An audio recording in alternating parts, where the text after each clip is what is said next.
오늘 성경에는 대단히 유능한 사람이 나옵니다. 그는 북이스라엘 왕국의 장관이었습니다. 동시에 이 사람은 북이스라엘의 왕이었던 여호람 왕의 대단히 신임받는 장관이었습니다. 다른 말로 하면 유능한 장관이었고 그 시대 북이스라엘의 실세였던 장관이었습니다. 오늘 본문을 보면 7장 2절에 그때에 왕이 그의 손에 의지하는 자 곧 한 장관이라고 되어 있습니다. 영어 성경으로 보면 on whose hands, 그의 손 위에 the king, 그 왕이 was leaning, 기대어 있는 그 사람. 그러니까 이 장관이라는 사람은 왕이 온전히 의지하는 믿을 만한 유능하고 실력 있는 장관이었다는 것을 여러분이 이해하실 수가 있겠죠. 그런데 이 사람에게는 결정적인 문제가 있었습니다. 이렇게 장관이 되었다는 것도 대단하지 않습니까? 그런데 왕이 아주 신임이 두터운 장관이 되었다는 것은 더 대단한 일인데 이 사람에게는 결정적인 문제가 하나 있었다는 말입니다. 그게 뭘까요? 그것을 설명하기 위해서는 먼저 열왕기하 6장과 7장의 내용을 여러분들에게 배경 설명을 해드려야 됩니다. 열왕기하 6장 24절 이하에 보면 북이스라엘의 북쪽에 지금도 있는 시리아라는 나라가 있는데 이 시리아가 아람입니다. 그래서 이 아람의 왕 베나닷이 엄청난 대군을 이끌고 남하하여 북이스라엘을 공격하고 마침내 북이스라엘의 수도인 사마리아를 포위하게 됩니다. 막강한 군사력을 가지고 이 포위의 시간들이 상당히 진행되었던 것 같습니다. 지연전이 되다 보면 성곽에 대한 봉쇄가 이루어지니까 물자가 성 안으로 들어올 수 없게 되죠. 그래서 가지고 있던 식량을 다 먹어버리게 되었어요. 그들의 주식인 밀가루도 다 떨어지게 되었고 그 다음으로 먹는 보리도 다 떨어지게 되었어요. 그래서 평소에 먹지 않던 나귀 머리를 사가지고 삶아 먹는데 나귀 머리 하나에 얼마의 돈을 줘야 되냐면 80세겔입니다. 80세겔하면 80원 정도로 생각하면 안 됩니다. 1세겔이 노동자의 나흘치 품삯의 합이 1세겔입니다. 그러므로 80세겔은 4 곱하기 80이니까 며칠 동안의 임금입니까? 320일입니다. 거의 1년치 연봉을 주어야만 그 먹지 않고 맛없던 나귀 머리 하나 가지고 먹을 수가 있는 상황이 될 만큼 식량난에 시달리게 되었습니다. 성경에 비둘기 똥이라고 되어 있는 이것은 콩을 말하는데 별명이 비둘기 똥이었는가 봐요.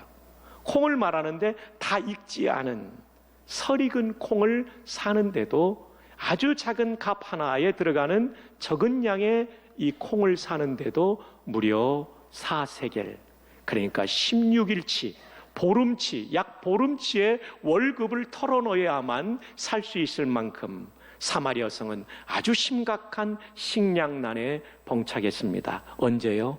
아람의 군대가 이 성을 포위하고 지연전이 되었을 때. 더 안타까운 것은 열왕기하 8장 28절 이하에 보면 더 이상 먹을 것이 없자 성 안에서는 아이를 삶아 먹는 일까지 일어나는 비극적인 상황이 되었고 천인 공로할 일들이 벌어지고 있었습니다. 두 집이 의논합니다. 오늘은 네 아이를 삶아 먹고 내일은 내 아이를 내주겠다 했는데 그 아이를 먹고 난 다음에는 자기 아이를 주지 않아서 성 안에 갈등과 분쟁과 싸움이 있는 비극적인 상황이 되었습니다. 이에 여호람 왕은 사람을 엘리사 선지자에게 보냅니다. 왕이 보낸 사람이 엘리사의 집에 도달하여 엘리사 선지자에게 이렇게 말합니다. 아람 왕의 군대가 우리를 완전히 포위하고 봉쇄하여 아이를 잡아먹는 상황까지 되었습니다. 이제는 어떻게 하면 좋습니까? 이때 엘리사 선지자가 대답하는 것이 오늘 본문인 열왕기하 7장 1절의 말씀입니다. 다 함께 읽어봅시다. 시작.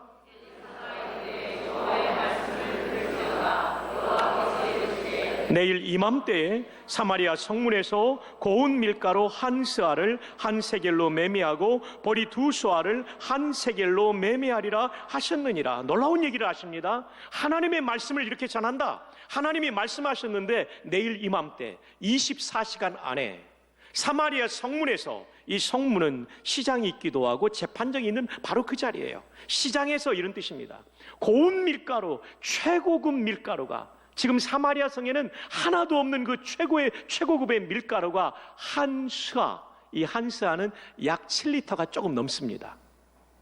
7리터가 좀 넘는 한 스아의 고운 밀가루가 한 세겔, 나흘치 임금으로 살 수 있도록 매매가 이루어질 것이며, 보리 두 수와 약 15리터가 나흘치 임금으로 살 수 있는 매매가 이루어지리라. 여러분, 이것은 정말 있을 수 없는 기적과도 같은 일이 일어나야만 가능한 일입니다. 지금 먹을 것이 다 떨어졌어요, 성내에. 근데 24시간 안에 어떻게 고운 밀가루와 그리고 보리가 수많은 시민들이 제가격을 주고 살 만큼 많은 양이 어떻게 공급될 수가 있겠느냐 말이에요. 근데 하나님이 말씀하셨기 때문에 이루어질 줄로 믿습니다. 이것은 경제 전문가의 장밋빛 전망이 아닙니다. 이것은 살아계신 하나님의 약속입니다. 그러므로 이루어지는 것이죠. 왜냐하면 하나님은 이런 분이시기 때문입니다. 민수기 13장 19절, 하나님은 사람이 아니시니 거짓말을 하지 않으시고 인생이 아니시니 후회가 없으시도다. 어찌 그 말씀하신 바를 행하지 않으시며 하신 말씀을 실행하지 않으시랴. 하나님이 약속하셨기 때문에 이 약속은 이루어질 약속이었습니다. 그런데 엘리사의 말이 떨어지자마자 반응하는 사람이 있었습니다. 앞에 말씀드린 그 유능한 장관, 왕이 모든 것을 믿고 맡기는 왕의 신뢰를 한 몸에 받고 있는 이 장관이 입을 열어 선지자가 하나님의 말씀을 전한 다음에 곧바로 이렇게 말합니다. 2절을 보십시오. 그때 왕이 그의 손에 의지하는 자 곧 한 장관이 하나님의 사람 엘리사를 말하죠. 하나님의 사람에게 대답하여 이르되 여호와께서 하늘에 창을 내신들 어찌 이런 일이 있으리요? 있을 수 있다는 겁니까? 없다는 얘기입니까? 없다는 얘기죠. 하나님이 저 하늘의 창을 여신들 어떻게 이 수많은 사람에게 최고급의 밀가루와 그 많은 양의 보리가 24시간 만에 공급될 수 있겠습니까? 나는 못 믿겠습니다. 이 얘기를 그 유능한 장관이 하고 있는 것입니다. 다시 말하면 그는 하나님의 말씀 앞에 정면으로 그 말씀을 대적하고 있는 것입니다. 반박하고 있는 것입니다. 그는 유능한 장관이었지만 어떤 사람이었을까요? 하나님 말씀에 대하여 의심하는 사람이었습니다. 그는 실력은 있었지만 믿음은 없었습니다. 그는 현상은 보고 있었지만 현상을 바꾸실 수 있는 하나님을 보고 있지 않았습니다. 그는 이성적 판단은 하고 있었지만 신앙적 판단은 하고 있지 못했습니다. 그는 산술적 계산은 하고 있었지만 믿음의 계산은 하고 있지 않았습니다. 궁극적으로 이 사람의 문제는 이스라엘 사람이기는 하지만 하나님의 백성이기는 하지만 하나님에 대한 믿음은 없는 사람이었습니다. 여러분, 우리도 얼마든지 그럴 수 있습니다. 교회는 다닙니다. 교인이라고 불려집니다. 그리고 교회 안에서 직분도 가지고 있습니다. 외형적으로 볼 때는 유능합니다. 실력이 있습니다. 그런데 믿음이 없을 수 있습니다. 한 번 더요. 성도입니다. 실력도 있습니다. 그런데 이 유능한 장관처럼 믿음이 없을 수가 있습니다. 이 말씀에서 우리는 우리의 모습들을 발견하게 되는 것이죠. 모든 것을 갖추었는데 가장 중요한 한 가지 믿음을 잃어버린 사람. 왜 잃어버렸을까요? 믿음은 언제 생깁니까? 하나님 만나면 믿음이 생겨요. 성경을 읽다 보면 믿음이 샘솟습니다. 기도하다 보면 믿음의 능력이 내 마음속에 찾아옵니다. 예배를 드리다 보면 이 공예배를 통하여 하나님께서 나의 믿음을 강화시켜 주십니다. 그래서 성경을 읽고 기도하고 예배 드리는 것은 하나님을 만나는 것입니다. 만나면 신뢰가 싹 트잖아요. 좋은 사람 만나면 믿어지잖아요. 하나님은 좋으신 하나님이기 때문에 하나님을 만나기만 하면 믿음이 자라나는 줄로 믿습니다. 오늘도 이 예배에 우리의 믿음이 강화되기를 바랍니다. 매일매일 성경 말씀을 읽고 기도하는 가운데 믿음이 강화되기를 바랍니다. 여러분, 이 장관을 보면서 믿음이 없다는 것이 얼마나 인생의 큰 문제인가를 우리는 깨닫게 됩니다. 왜냐하면 이 믿음이 없는 유능한 장관에 대하여 엘리사 선지자가 이 말씀을 했기 때문입니다. 열왕기하 7장 2절을 다시 보시면 그때의 왕이 그의 손에 의지하는 자 곧 한 장관이 하나님의 사람에게 대답하여 이르되 여호와께서 하늘의 창을 여신들 내신들 어찌 이런 일이 있으려 하더라. 엘리사가 이르되 네가 네 눈으로 보리라. 그러나 그것을 먹지는 못하리라. 여러분, 믿음의 부재가 얼마나 인생의 커다란 문제인지를 단편적으로 보여주고 있는 장면입니다. 너 믿지 않았지? 그러나 하나님의 역사를 네 눈으로 보기는 할 거야. 그러나 그 음식을 먹는 일, 네가 그 은총을 누리는 일은 없을 거야. 믿음이 왜 중요한지 압니까? 주변의 수많은 사람들은 믿음으로 말미암아 수많은 것을 누리고 먹고 마시고 그 은혜를 경험하는데 믿음이 없는 사람은 그것을 경험할 수 없기 때문에 믿음이 중요합니다. 그는 유능했습니다. 왕의 신뢰를 받았습니다. 부러울 것이 없었습니다. 그러나 믿음이 빠진 그의 인생은 인생의 결정적인 문제를 가지고 있는 것입니다. 유능함도 중요하지만 더 중요한 것은 하나님의 백성에게 있어서는 믿음이라는 사실을 꼭 기억하시기를 축복합니다. 왜 그럴까요? 히브리서 11장 6절에 믿음이 없이는 하나님을 기쁘시게 하지 못하나니 하나님께 나아가는 자는 반드시 그가 계신 것과 또한 그가 자기를 찾는 자들에게 상 주시는 이심을 믿어야 할지니라. 여기서 중요한 말씀, 믿음이 없이는 하나님을 기쁘시게 하지 못합니다. 유능함이 하나님을 기쁘시게 하는 것이 아닙니다. 믿음이 하나님을 기쁘시게 하는 것입니다. 사랑하는 여러분, 당신에게는 이 믿음이 있습니까? 당신에게는 이 믿음이 있습니까? 오늘 이 말씀을 들으면서 우리 내면의 세계를 한 번 더 성찰해 주시기를 바랍니다. 자, 그렇다면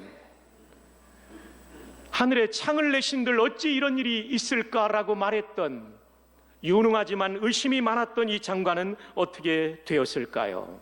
3절 이하의 내용을 우리가 살펴보면 그 결과를 알 수 있습니다.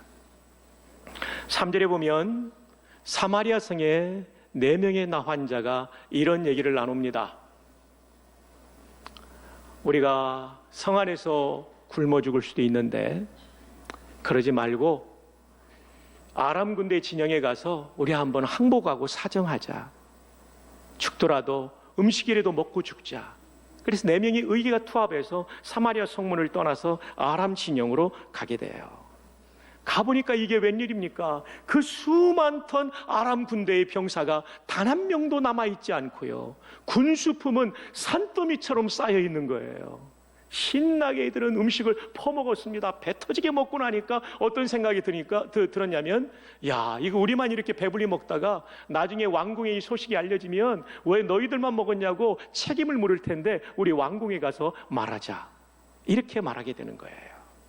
자, 그런데 왜 이 아람 군대가 도망가게 되었냐면요, 이들은요, 이 수많은 아람 군대가 동시에 커다란 적군이 쳐들어오는 것을 느낀 거예요. 말발굽 소리와 전차 소리와 병력들의 함성 소리를 듣게 된 거예요. 이 사실 이것은 착각이었는데요, 막 귀에 이것이 들려오니까 전쟁 공포증이 생겨가지고 이들이 군수품도 챙기지 않고 샥 빠져나가게 된 거예요. 여러분, 여기 보면 이들이 빠져나간 시점이 7절에 해질 무렵이었고요, 5절에 보면 나병 환자들이 사마리아 성문 앞에서 출발할 때도 해질 무렵이었어요. 똑같은 시점에 이 일이 벌어져요. 그래서 이 점을 착안하여 어떤 설교자는 그런 얘기를 합니다. 나병 환자들이 4명이 걸어가고 있지만 걸어갈 때 터벅터벅 걸어가는 소리를 하나님은 증폭시켜서 저쪽 아람 군대한테는 쿵쿵쿵쿵, 그리고 좀 빨리 달려가면 다다다다 달려가는 소리가 나면 막 두두두두두두 막 이런 소리가 나가지고 전차 부대가 막 엄청나게 밀려오는 것처럼 착각하게 만들었다는 거죠. 일리는 있는데 확인되지는 않았어요. 천국 가 소리 주님께 물어봐야 됩니다. 하여튼 이 사람들이 혼비백산하여 다 도망가게 되었어요. 얼마나 전쟁 공포증이 심했냐면요, 군수품을 다 놓고 도망갔다니까요. 무기를 다 놓고 기동수단을 다 놓고 도망가게 된 것입니다. 그래서 이들이 이제 배불리 먹고 난 다음에 성의 문지기에게 보고했더니 문지기가 왕궁에 보고가 되고, 그리고 12절에 보면 왕이 모든 장관들을 늦은 밤에 다 불러 모읍니다. 그리고 왕이 먼저 말합니다. 장관들이요, 지금 아람 군대가 다 퇴각했다는 얘기를 들었는데, 그리고 저기에 음식이 많이 있다는 얘기를 보고를 받았는데, 이거 어찌하면 좋겠어? 내 생각에는 우리를 유인하려는 매복 작전인 것 같은데 어떻게 생각하시오? 그랬더니 한 장관이 슬기롭게 말합니다. 임금님, 우리가 두려워서 나가지 않는 것보다는 정찰들을 파견해서 진상을 조사하게 하는 것이 어떨까요? 그래, 좋은 생각이다.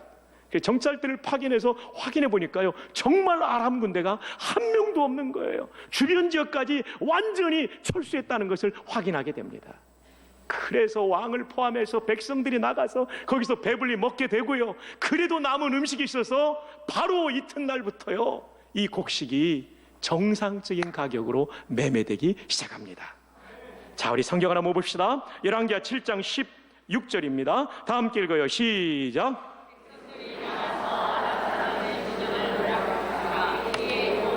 한 스아에 한 세겔이 되고 보리 2수아가 한 세겔이 되니 여호와의 말씀과 같이 되었고. 할렐루야. 정말 고운 밀가루 한 스아 7리터가 정상적인 가격에 팔렸고요, 보리 15리터가 정상적인 가격에 팔리는 이런 놀라운 기적, 단 24시간 만에 하나님의 말씀이 그대로 성취된 줄로 믿습니다. 오늘도 하나님께서는 말씀하시면 그대로 성취하시는 전능하신 하나님이심을 믿으시기를 바랍니다. 하시고자만 하시면 못하실 것이 없는 전능하신 하나님. 그래서 우리 이렇게 찬양하죠.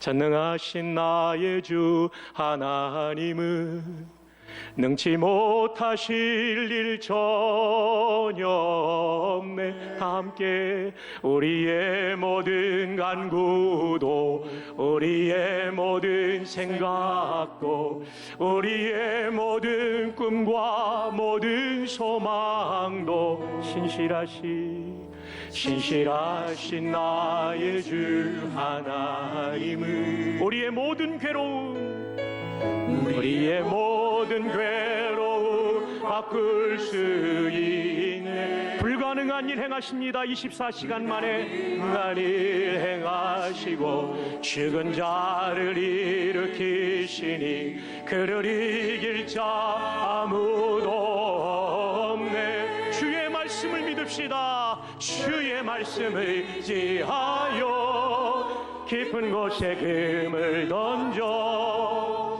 오늘 그가 놀라운 일을 이루시는 것 보라. 주의 말씀을 의지하여 믿음으로 금을 던져 믿는 자에게 능치 못함 없네.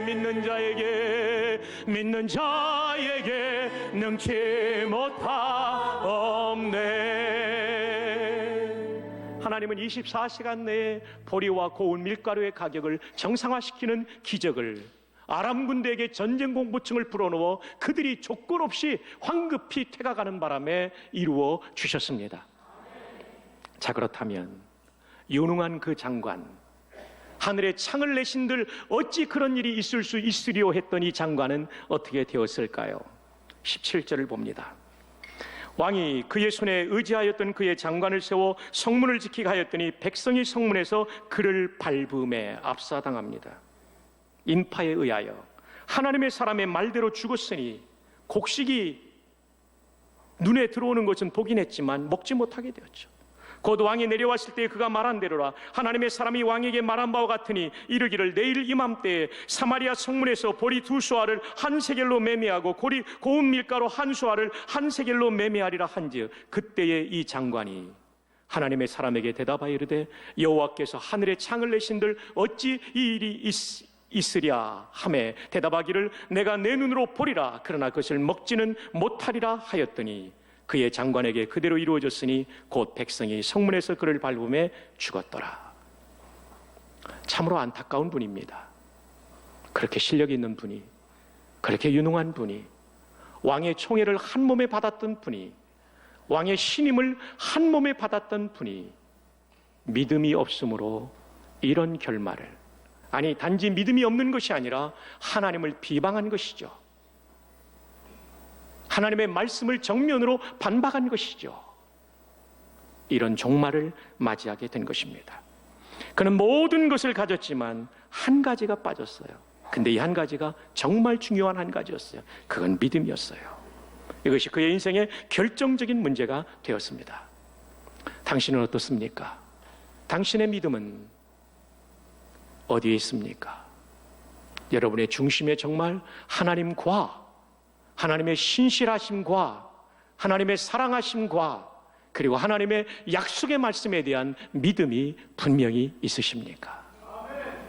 그것을 점검하십시오. 그리고 정말 아멘으로 화답할 수 있기를 주님의 이름으로 축복합니다. 해리 트루먼 전 미국 대통령, 제가 2008년도부터 좋아하게 됐어요. 달라스에 갔다가 공항에서 제가 처음으로 하버드 비즈니스 리뷰라는 이 잡지를 처음으로 제가 샀을 때 이 잡지를 쭉 읽어가다가 45쪽 이하에 미국의 유명한 역사인 데이빗 맥컬러가 쓴 아티클이 소논문이 게재되어 있었습니다. 여기에 보면 트루먼에 대해서 이런 얘기를 합니다. 그분이 쓴 소논문의 제목은 Timeless Leadership, 영원한 리더십 또는 잊혀지지 않는 리더십이라고 말할 수 있는데 가장 역사 속에 뛰어난 리더들을 소개하는 한 대목에서 트루먼 대통령을 소개하고 있습니다. 한번 보십시오. 트루먼은 자기 주변에 자기보다 더 많은 것을 성취한 사람들이 오는 것을 두려워하지 않았다. 이것이 조지 워싱턴 초대 대통령이죠.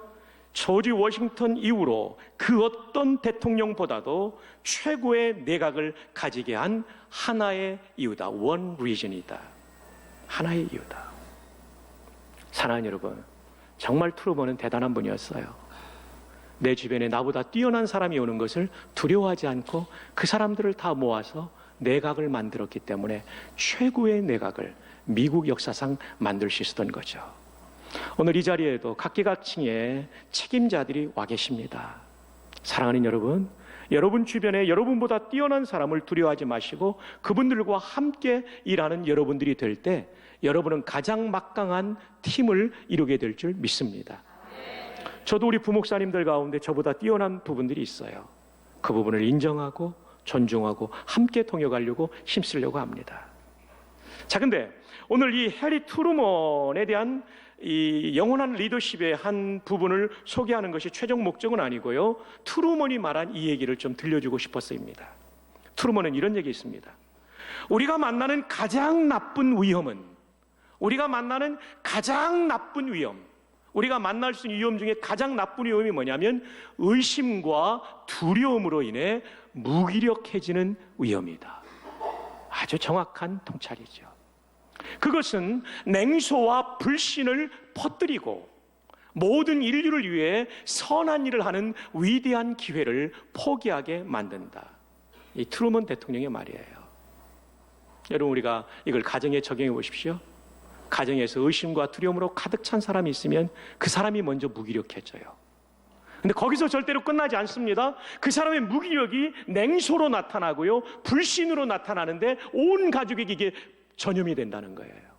그리고 이 가정이 선한 일을 하는 위대한 기회를 가족 전체가 포기할 수 있게 만든다는 것입니다. 이것을 회사에 적용해 보십시오. 여러분의 회사에 의심과 두려움이 가득 찬 사람이 있다고 하십시오. 그분이 또 영향력 있는 사람이라고 하십시오. 이것이요, 냉소와 불신으로 전염됩니다. 공동체 안에. 그리고 그 직장이 위대한 기회를, 선한 일을 할 수 있는 위대한 기회를 포기하게 만들어요. 이걸 교회에 한번 적용해 볼까요? 교회에 정말 가장 나쁜 위험은 뭐냐면 의심과 두려움이 있는 사람이에요. 이 사람은 자기만 의심과 두려움에 사로잡히지 않고 주변의 성도들에게 냉소, 비난하거나 비방하거나 비웃는 일이죠. 그리고 불신을 확산시키고 전염시킵니다. 그래서 교회로 하여금 선한 일을 하는 위대한 교회를 포기하게 만드는 거예요. 얼마나 우리가 이것을 잘 관리해야 되는지를 배우는 거예요. 우리 국가를 한번 대입해 볼까요? 우리 국가 안에 이런 의심과 불신이 많은, 두려움이 많은 사람이 있다면 이것이요, 영향력 있는 사람이 될 때 그것은 국가 전체를 흔들어 버리게 되는 거예요. 그러므로 사랑하는 여러분, 믿음이라고 하는 것은 얼마나 중요한지 모릅니다. 나뿐만 아니라 내 공동체를 살리는 힘이 믿음이라는 것을 기억하시기를 바랍니다. 하나님에 대한 믿음, 그분의 선하심과 인자하심, 하나님의 말씀에 대한 믿음으로 오늘의 문제를 해석하는 여러분이 되기를 바랍니다. 그러기 위해서는 예배 잘 드려야 되고요, 그러기 위해서는 성경 읽어야 되고요, 그러기 위해서는 기도해야 됩니다. 그때 만나는 하나님의 은혜가 있으면 내게 다가오는 의심과 두려움을 이길 수 있는 능력이 생기는 거예요. 그렇게 되면 유능했지만 의심이 많았던 장관처럼 비극적인 종말을 맞이하는 것이 아니라 하나님께서 베풀어 주시는 승리를 경험하게 될 것입니다. 이 승리가 여러분의 것이 되기를 주님의 이름으로 축복합니다.